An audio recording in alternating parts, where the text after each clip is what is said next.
Imagine being tried and convicted for a crime you never committed.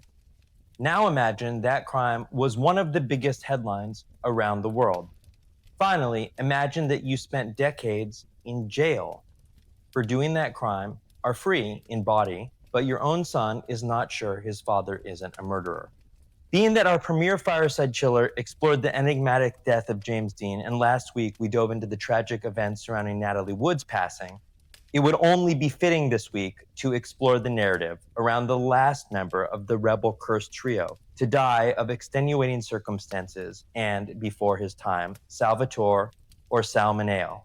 A new, actually shocking twist in the famously convoluted case involves Sal's convicted murderer, Lionel Ray Williams, publishing a book and being the subject of a documentary film proclaiming his innocence after spending decades in prison for a crime which he claims he did not do. I'll get into that in a few minutes, but first we return to 1976.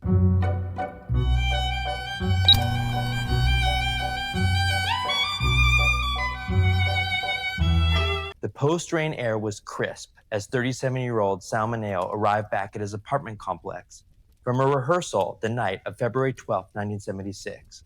Mineo, who had shot to teenage stardom as sexually confused Plato in Rebel Without a Cause, was in a prolonged career slump and took to acting in plays and doing bit parts in TV sitcoms. Currently, he was performing in P.S. Your Cat is Dead over at the Westwood Playhouse. Mineo parked his car in the open carport in the alley behind his West Hollywood apartment complex at about 9:30 p.m. Getting out of his car, he was violently attacked, stabbed once directly into his heart. He screamed, "Oh God, help me," and collapsed onto the damp pavement as his assailant took off. Rivulets of Mineo's cooling blood flowed down the alleyway for yards. His wallet was not taken.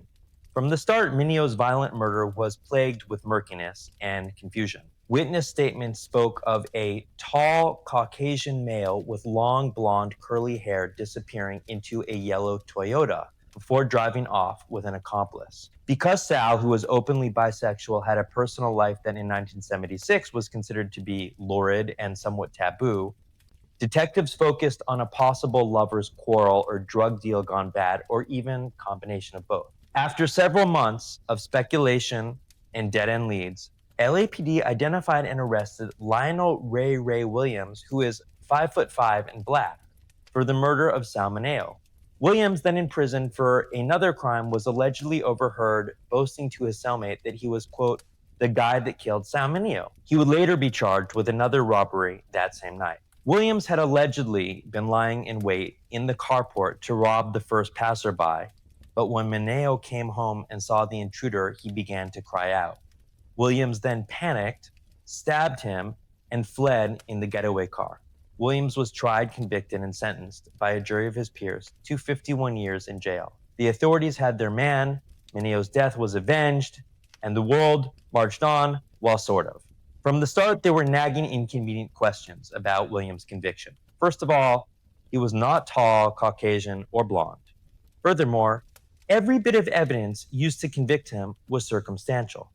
To quote the prosecutor, quote, though we were working with circumstantial evidence, it was a mountain of circumstantial evidence, unquote. There were no fingerprints, blood tests, or definitive murder weapon, but the match was close enough for the general public, and the mysterious case was closed. Of course, any Hollywood star's death is going to attract its share of conspiracy theories. We love them at Graveline Tours, but in the absence of forensics and factual data to back it up, we keep them at arm's length. One of the more far-flung conspiracy theories about Sal's murder involves a secret list. According to this rumor, Sal had a list he kept of the closeted leading male actors and off-screen Hollywood talent he had slept with.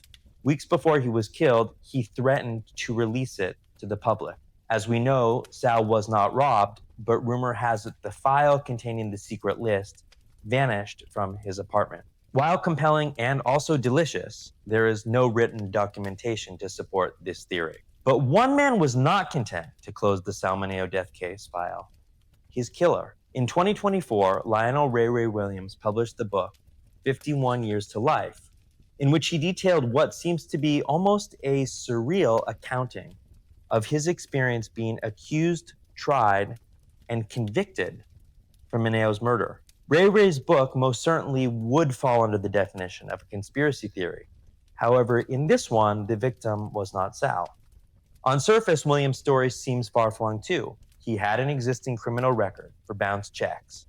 The district attorney pointed to Williams' then wife, claiming he had arrived home on the night of the murder with a blood-stained shirt, speaking of having killed some dude in Hollywood. One of the guards in his prison in Michigan also testified to having overheard Williams boast to a cellmate of killing Sal. And Williams had been driving a yellow car on February 12th. There were the receipts to prove it. His memoir confronts all of this head on. At the outset, he was taken into custody at the Battle Creek police station in Michigan, where, according to Williams, he was hounded by cops to name any white men he was friends with, presumably to account for the Caucasian suspect seen by witnesses. However, Williams truly was not friends with any white person at the time. He also believes that at around this time, his prison food was laced with mind-altering substances. According to Williams, the Los Angeles Sheriff's Department arrested his wife, Teresa Collins, along with her girlfriend, Mary Ann Newsome, and threw them in jail on trumped-up prostitution charges. While they were there, the sheriff raided Williams and Collins' house, taking photos, address books, and phone numbers. They then played for her an audio tape supposedly of Williams telling the police that she was a prostitute. The sergeant on duty threatened her, demanding that she turn Williams' friends against him, or he would disclose her prostitution arrest to her family. Collins said the sheriff had everything pre-planned, including witness statements. After realizing that she was tricked, Teresa Collins became so distraught that she attempted suicide. She refused to serve as a witness in court, but her original blood-soaked shirt statement had already taken wing. She also provided the infamous information about the so-called knife that Williams used, which police informed her would coincidentally be the matching knife type they found earlier at a Western surplus store. The other statements against Williams were similarly elicited. Prisoners were bribed. Friends were given leaner sentences in exchange for testimony. The other key witness who would implicate Williams, saying he sometimes permed his hair and bleached it, no photos were furnished, so might be who the witnesses saw, was Teresa's friend Mary Ann Newsome, the one originally arrested with her. The trial, too, was full of irregularities and shenanigans. For instance, for some reason Williams still has not been told, the judge presiding over his case denied him a preliminary hearing where he and his lawyer would have had a chance to argue why there was no real case. Instead, the judge sent the case directly to a secret grand jury who decided without Williams or his attorney present that it should go to criminal trial.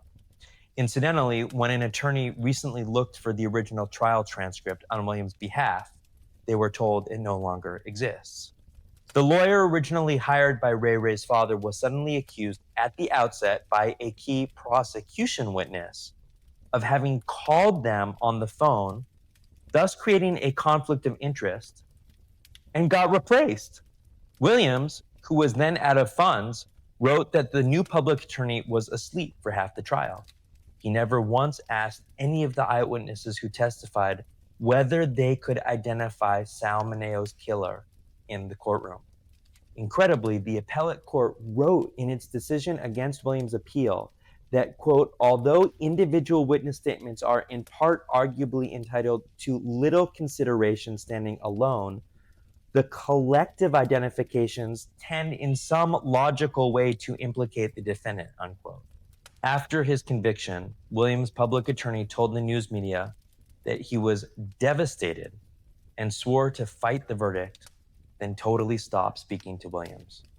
Finally, the yellow car Williams was in possession of on February 12th was not a Toyota, but a Dodge Colt. It was a loaner, which Williams returned almost immediately after driving it off the lot because he was unable to put it into gear.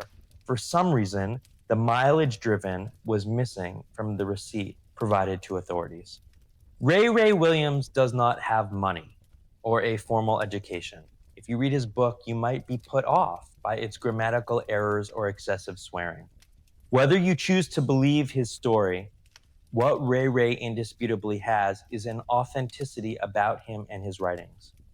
Now, in the final years of his life, he stands very little to gain in speaking out about his plight. From speaking with his family, I can tell you, in the fight to clear his name, he has only added to his struggles. He is battling cancer, which may or may not be related to the stress of his situation.